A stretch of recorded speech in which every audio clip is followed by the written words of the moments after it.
जेपीआरए लागू करेगा उस कानून को जो हमारे लिए बना है, वो संचालित करने वाली एजेंसी है। पैसा से लोगों का विकास होगा तो सरकार के लिए तो अच्छा काम होगा ना, और ये सरकार के क्रेडिट में जाएगा। कानून इसलिए बनाया कि सुशासन मजबूत होगा, लोगों के हाथों में निर्णय लेने का अधिकार मिलेगा और लोग आर्थिक रूप से मजबूत होंगे, उनको संसाधनों के नियंत्रण पर अधिकार मिलेगा। जेपीआरए अपने जनरल कानून के हिसाब से उसको संचालित नहीं करेगी, वो पैसा कानून के हिसाब से पारंपरिक व्यवस्था को जो अधिकार चिन्हित किए गए हैं इसके अंदर में, उसको संचालित करेगी जो एक्ट में निर्धारित है। लोग भ्रमित हो रहे हैं, किसी ने जेपीआरए का सवाल खड़ा कर दिया, अरे भाई कोई एजेंसी होगी ना संचालन करने के लिए। तो अनुसूचित क्षेत्रों में जो भी बालू घाट है उसका संचालन सीधे तौर पर ग्राम सभा के जरिए होना है। ये कानून में लिखा हुआ है कि उसको हैंडओवर कर देना है ग्राम सभा को। अवसरवादी तत्व हैं, जो स्वार्थी तत्व हैं, जो पूंजीवादी ताकतें हैं, उनको घाटा होगा। झारखंड में अभी सबसे ज्वलंत मुद्दा जेपीआरए और पेशा कानून को लेकर है। आदिवासी समाज बंटता हुआ नजर आ रहा है। कोई लागू कराने की बात कर रहा है पेशा कानून, तो कोई इसका विरोध कर रहा है। बहुत सारे तर्क सामने आ रहे हैं, लेकिन बहुत सारे तर्कों में बहुत उलझन भरा हुआ है। लोग समझ नहीं पा रहे कि आखिर विवाद क्यों इतना हो रहा है, कहाँ से इतना विवाद शुरू हुआ है और इसका निष्पादन क्या है, इसका परिणाम क्या है। फिलहाल हमारे साथ बाप पार्टी के राष्ट्रीय सचिव प्रभाकर तिर्की जी हैं। दादा, पेशा को लेकर, पेशा कानून को लेकर, जेपीआरए को लेकर लगातार विवाद बढ़ता जा रहा है। आदिवासी समाज बढ़ता हुआ नजर आ रहा है, खासकर बुद्धिजीवी वर्ग जो तर्कों के साथ बातचीत कर रहा है। अभी सबके तर्क अलग अलग नजर आ रहे हैं और पब्लिक यहाँ पर कंफ्यूज हो रही है। क्यों विवाद हो रहा है, जेपीआरए से क्यों दिक्कत हो रहा है और पेशा कानून को लेकर किस तरीके की बातें सामने आ रही है, आपसे हम स्पष्ट समझना चाहेंगे। देखिए, ये टेक्निकल इशू है। जेपीआरए है, पेशा है, लेकिन जेपीआरए और पेशा अलग नहीं है कहीं पे, ये मैं मानता हूँ। और ये भी स्पष्ट भी है, चूँकि पेशा कानून आया कहाँ से ये लोगों को जानना चाहिए। जब 1994 में पंचायत एक्ट में संशोधन हुआ संविधान के अंदर में, तो उसी पंचायती एक्ट के अंदर ही संशोधन लाके और पेशा कानून को उसके अंदर में इंक्लूड किया गया, और उसी संशोधन का हिस्सा ही है पेशा कानून। तो पंचायत एक्ट के अंदर में जो संशोधन आया है, तो डेफिनेटली उसका जो फॉलो अप होगा वो पंचायत राज के जरिए होगा। तो पंचायत एक्ट में जब संविधान में ही संशोधन आ गया, तो उसका फॉलो अप तो डेफिनेटली जेपीआरए के जरिए ही होना है। तो जेपीआरए कुछ नहीं, जेपीआरए को करना है, जेपीआरए को अपने जरिए केंद्रीय जो कानून बना है पेशा का कानून, उसको लागू करना है। और जेपीआरए का दो पार्ट है, एक अनुसूचित क्षेत्र के लिए, एक गैर अनुसूचित क्षेत्र के लिए। तो पेशा कानून जो लागू होगा अनुसूचित क्षेत्रों में लागू होगा, और पेशा कानून से बाहर की जो बात है वो गैर अनुसूचित क्षेत्र में लागू होगा। स्पेशली आप जान लीजिए कि मुखिया के चुनाव के बारे में लोगों का संशय है कि अगर जेपीआरए के जरिए होगा तो अनुसूचित क्षेत्रों में भी मुखिया का ये आ जाएगा। ऐसा नहीं हो सकता है, क्योंकि वहाँ पेशा कानून को ही लागू होना है। पेशा के अंदर जो प्रोविजंस है उसी को लागू होना है, और उसकी सबसे निचली इकाई है ग्राम सभा। चूँकि सुशासन की बात है और पारंपरिक रूढ़िवादी व्यवस्था के तहत सुशासन की बात है, वो गाँवों को अधिकार मिलना है। तो जेपीआरए से भी जो बनेगा वो गाँवों के अधिकार को लागू करेगा एज पर कानून, एज पर एक्ट। लेकिन यहाँ पे प्रभाकर दा ये सवाल उठ रहा है कि जो पंचायत कानून है ना, जो पंचायती राज अधिनियम है, ये रूढ़िवादी परंपरा के अनुसार तो चलती नहीं है। इसका अलग सा एक कानून है ना, चुनाव होता है, फलाना ठिकाना ये सब होता है। तो ये रूढ़िवादी परंपरा कैसे स्थापित होगी अगर ये जेपीआरए से अगर संचालित हो गया पेशा? तो कानून में सारा प्रोविजन बना हुआ है, पेशा कानून में सारा प्रोविजन बना है। जेपीआरए अपने ये को लागू नहीं करेगा, जेपीआरए लागू करेगा उस कानून को जो हमारे लिए बना है, वो संचालित करने वाली एजेंसी है। सिर्फ संचालित करेगी? जेपीआरए संचालित करने वाली एजेंसी है, जो कानून है उसको संचालित करेगी और उसके लिए जो नियमावली बनेगा कानून के अनुरूप उसको संचालित करेगी। जेपीआरए अपने जनरल कानून के हिसाब से उसको संचालित नहीं करेगी, वो पेशा कानून के हिसाब से पारंपरिक व्यवस्था को जो अधिकार चिन्हित किए गए हैं इसके अंदर में, उसको संचालित करेगी जो एक्ट में निर्धारित है। इसीलिए कंफ्यूजन ही नहीं है किसी तरीके से कि जेपीआरए अपना ये जेपीआरए में शेड्यूल एरिया के लिए, इसी पर तो अभी बात चल रही है ना। शेड्यूल एरिया में जो होना है उसको संचालित किया जाएगा। जब नियमावली बन जाएगी, कानून लागू हो जाएगा, तो जेपीआरए भी बाध्य होगा उस कानून के इम्प्लीमेंटेशन के लिए। तो वो इम्प्लीमेंटिंग एजेंसी है सरकार की। इसीलिए यहाँ पर ये लोग भ्रमित हो रहे हैं कि पंचायती राज अलग है, पेशा अलग है, दोनों को अलग अलग अपने अपने जगह पे स्थापित होने की जरूरत है। इंस्टीट्यूशन है जो स्टेट का, वो इम्प्लीमेंटिंग एजेंसी है। वो उसी चीज़ को लागू करेगी जो कानून में लिखा गया है। ठीक है, सामान्य क्षेत्रों के लिए वही लागू करेगी जो सामान्य क्षेत्रों के बारे में लिखा गया है, और अनुसूचित क्षेत्रों में जो लिखा गया है उसको वो लागू करेगी। वो इम्प्लीमेंटिंग एजेंसी है इसके लिए, इसीलिए उसको पीआरआई बोला जाता है, पंचायती राज इंस्टीट्यूशन।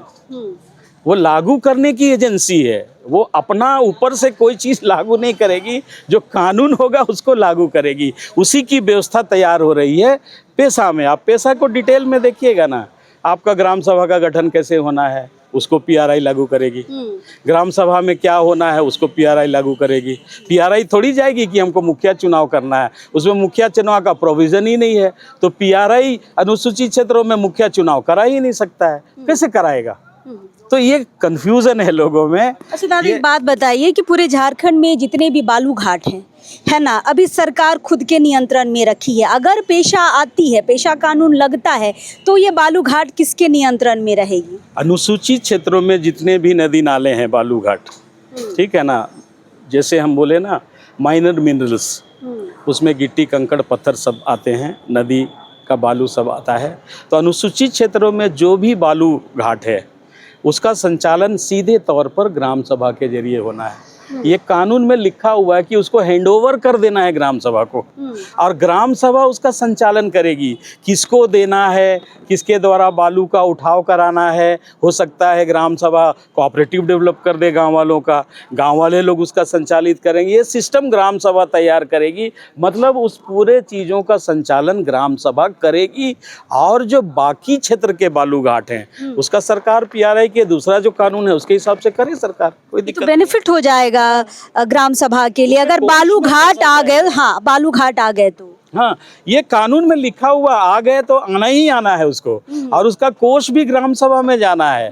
कोष का निर्धारण कैसे होगा वो भी कानून में लिखा गया है। कितने पैसे बैंक में रहेंगे, ग्राम सभा के संचालन के लिए कितने पैसे ग्राम सभा के अकाउंट में रहेंगे, सारा कुछ डिफाइन किया हुआ है इसमें। लेकिन बहुत सारे लोगों का ये कहना है दादा कि ग्राम सभा को अगर बालू घाटों का टेंडर अगर मिल जाता है, स्वामित्व अगर मिल जाता है, तो क्या ग्राम सभा चला पाएगी, उसे ध्वस्त नहीं कर देगी? इतना ज्ञान क्या ग्राम सभा के पास है? ये बहुत सारे लोगों का सवाल है। बात है। हाँ। अभी मैंने कहा है कि भारत आदिवासी पार्टी ने ग्राम सभा को सशक्त बनाने का एक कार्यक्रम तय किया है, और 16,000 गांव जो हैं ग्राम सभा के अंदर में, उसको हम प्रशिक्षण के माध्यम से उनको ट्रेंड करेंगे कि ये तुम्हारा कानून है, इसको संचालित कैसे करना है, उसकी व्यवस्था कैसे बनेगी, उसके लिए लोगों को कैसे तैयार किया जाएगा, अकाउंट को देखने के लिए कैसे लोगों को तैयार किया जाएगा। सचिवालय, पूरा सचिवालय काम करेगा ग्राम सभा में। इसलिए तो कहा गया है कि गांव की सरकार, वो एक अलग ही सरकार का स्वरूप होगा, और वहाँ सचिवालय होगा, वहाँ पूरा विभाग बटा हुआ है। 6 विभाग हैं इसके अंदर में, विभाग बटा हुआ है। वहाँ हर विभाग अपने अपने विभाग के लिए रिस्पॉन्सिबल होगा। जिसके अंदर में बालू की जिम्मेवारी आएगी, वो कमेटी होगी, वो कमेटी उसकी देखरेख करेगी, उसका पूरा स्ट्रक्चर बनेगा, और उसके बाद खुद वो वहाँ से निविदा ये करके, और ग्राम सभा के अंतर्गत जितने भी बालू घाट आते हैं उसका संचालन के लिए वो अपने तरीके से काम करेंगे। जो पैसा आएगा वो ग्राम सभा के फंड में जमा होगा। तो ये बहुत स्पष्ट है नियमावली के अंदर में, क्लियर कट सारी चीज़ों को डिफाइन किया गया है। लोग भ्रमित हो रहे हैं, किसी ने जेपीआरए का सवाल खड़ा कर दिया। अरे भाई, कोई एजेंसी होगी ना संचालन करने के लिए, कौन करेगा संचालन? हम बोलते हैं कि पेशा कानून का नियमावली बनना तो किसके अंदर में बनेगा बताइए? संविधान तो संचालित करने के लिए बस जेपीआरए है। दादा, और एक चीजें बहुत भ्रमित करने वाली हैं। बहुत सारे लोगों का ये सवाल है कि अगर पेशा कानून लागू हो जाता है तो सबसे ज़्यादा नुकसान यहाँ पर सरकार को होने वाली है, इसके बारे क्या कहेंगे? सरकार को तो इसको नुकसान नहीं समझना चाहिए। जनता कौन है? सरकार की है ना। तो जनता का असली उद्देश्य क्या है? लोगों का विकास। तो जब पेशा से लोगों का विकास होगा तो सरकार के लिए तो अच्छा काम होगा ना। और ये सरकार के क्रेडिट में जाएगा कि भाई हमारी सरकार ने कानून लागू हुआ, तेजी से विकास हो रहा है। लेकिन जो छोटे छोटे प्राकृतिक संसाधन जो आते हैं वो तो छूट जाएंगे। उसके अंदर में जो अवसरवादी तत्व हैं, जो स्वार्थी तत्व हैं, जो पूंजीवादी ताकतें हैं, उनको घाटा होगा। अगर सरकार उन पूंजीवादी ताकतों को अगर सह देती है तो ये गलत होगा। तो इसीलिए कानून इसलिए बनाया कि सुशासन मजबूत होगा, लोगों के हाथों में निर्णय लेने का अधिकार मिलेगा और लोग आर्थिक रूप से मजबूत होंगे, उनको संसाधनों के नियंत्रण पर अधिकार मिलेगा। यही है पूरे पेशा कानून का जिस्ट। और जब ये आ जाएगा तो गांव सक्षम होगा, आर्थिक प्रॉब्लम नहीं आएगी लोगों को, गांव के पास फंड होगा, विकास की योजनाएं गांव के अनुसार चलेंगी, किसकी क्या परेशानी है वो ग्राम सभा निर्णय करेगा। और पलायन जैसी समस्या है जिसके कारण लोगों को बाहर जाना पड़ता है, लोगों को वहीं पे रोजगार मिलेगा और लोगों को ये रोजगार सृजन का एक बड़ा माध्यम बनेगा ये कानून। पेशा कानून। जी हाँ। चलिए, बहुत सारे सवाल हैं, अब भी बहुत सारे सवाल हैं, लेकिन हम और लोगों से समझना चाहेंगे। प्रभाकर दा ने बहुत आसान शब्दों में आपको समझाने की कोशिश की है कि जेपीआरए अलग है और पेशा कानून अलग है। जेपीआरए बस संचालन करेगी पेशा कानून का। पेशा कानून अगर आता है तो सबसे ज़्यादा फायदा ग्रामीणों को होगा। लेकिन देखिए, विवाद चलता ही जा रहा। आज भी कई मीटिंग्स दूसरे जगह रखे गए हैं जो जेपीआरए का विरोध कर रहे हैं, और यहाँ पर आप लोग बाप पार्टी के तरफ से बता रहे हैं कि जेपीआरए बस संचालित करने की एक कमेटी है और इसके अंदर पेशा कानून लागू होगा। मतलब बाप पार्टी समर्थन कर रही है दादा। निश्चित तौर पर हम यही चाहते हैं कि अविलंब लागू हो जाए। देखिए, जेपीआरए तो एक एजेंसी है, हम उसके पीछे क्यों पड़ेंगे? हम अपने कानून के पीछे पड़ेंगे ना।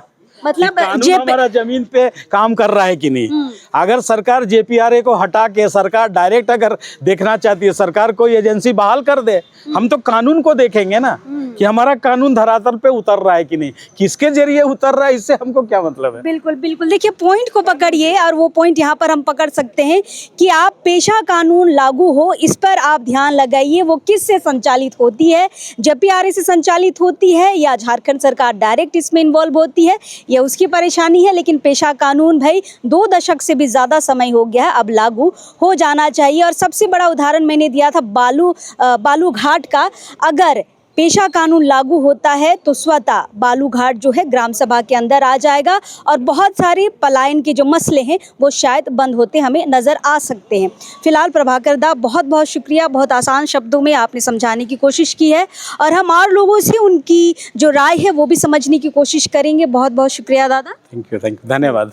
चलिए, हम बहुत सारे ऐसे चेहरे हैं जो इस मसले पर अपनी बात रखना चाहते हैं, हम उनसे भी बातचीत करेंगे, उनकी राय को समझेंगे और कम से कम ये जो मुद्दा उठा है उसे और समझने की कोशिश करेंगे। चलिए, अभी इस वक्त के लिए जोहार रहेगा।